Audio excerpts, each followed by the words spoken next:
அதிசயங்கள் செய்கிறவர் நம் அருகில் இருக்கிறார். அற்புதங்கள் செய்கிறவர் என்றும் நமக்குள் வசிக்கிறார். அப்போஸ்தலர் 1:9-10.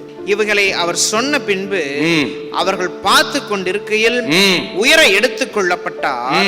அவர்கள் கண்களுக்கு மறைவாக ஒரு மேகம் அவரை எடுத்துக்கொண்டது. அவர் போகிற போது அவர்கள் வானத்தை அண்ணாந்து பார்த்து கொண்டிருக்கிறார்கள். இதோ வெண்மையான வஸ்திரம் தரித்தவர்கள் 2 பேர் அவர்கள் அருகே நின்று, எப்படி வருவார்ன்றதுக்கு அப்பவே அப்பா சொல்லிட்டு தாங்க போயிருக்கிறாரு. எப்படி வானத்துக்கு இயேசு ஏறி போனாரோ அப்படியே இயேசு வருவார். ஹல்லேலூயா. உலகத்தை பார்க்க மாட்டான், நாம் எல்லாரும் பார்ப்போம். நாம் எல்லாரும் அவரோடு கூடவே போவோம். அடுத்து பாருங்க, இயேசு எப்படி வருவார்னா ஆரவார சத்தத்தோடு வருவார். ஏன் சார் இந்த ஆரவார சத்தம் இருக்குதுன்னா அப்பா சொல்லிக்கிறாருங்க. யோவான் 5:25 2 அர்த்தங்க. அது ஒன்று, குணப்படாதவன் இப்போ கர்த்தருடைய வார்த்தை கேட்கிறான்னு அர்த்தம்.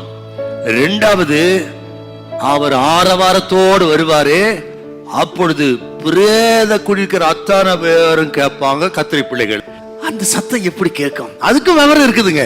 யோவான் 11:43 வாசிங்கன்னா கர்த்தர் சொல்றாரு, லாசருவே வெளியே வா என்று அப்பன் இயேசு சொன்ன அதே நிமிஷத்துல செத்து போனவன் காது திறந்தது, கால் விளங்குச்சு, கை விளங்குச்சு, கண்ணு தெரிஞ்சிச்சு, காது கேட்டுச்சு.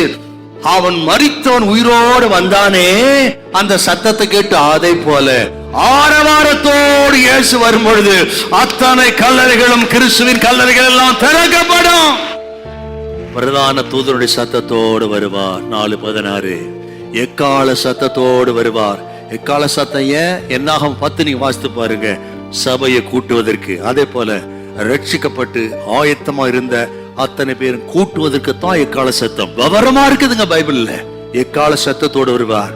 முதலாவது மரித்தோர் உயிரோடு எழும்புவார்கள். 4:17 பின்பு உயிரோடு இருக்கிற நாம் மறுரூபமாகி இயேசுவோடு. எவ்வளவு விவரமா சத்தியம் இருக்குது பாத்தீங்களா?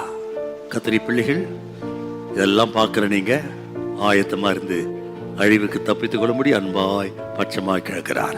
வாலிப தம்பி தங்கச்சி, ஒருவேளை இதுவரை ஆயத்தம் இல்லை, ஏனோ தானே வாழ்ந்துட்டேன், இந்த சத்தியம் தெரியாம இருந்துட்டு, தெரிந்தும் நான் பின்வாங்கி போயிட்டேன்னா ஒன்னும் குடிமொழிக்கு போகல.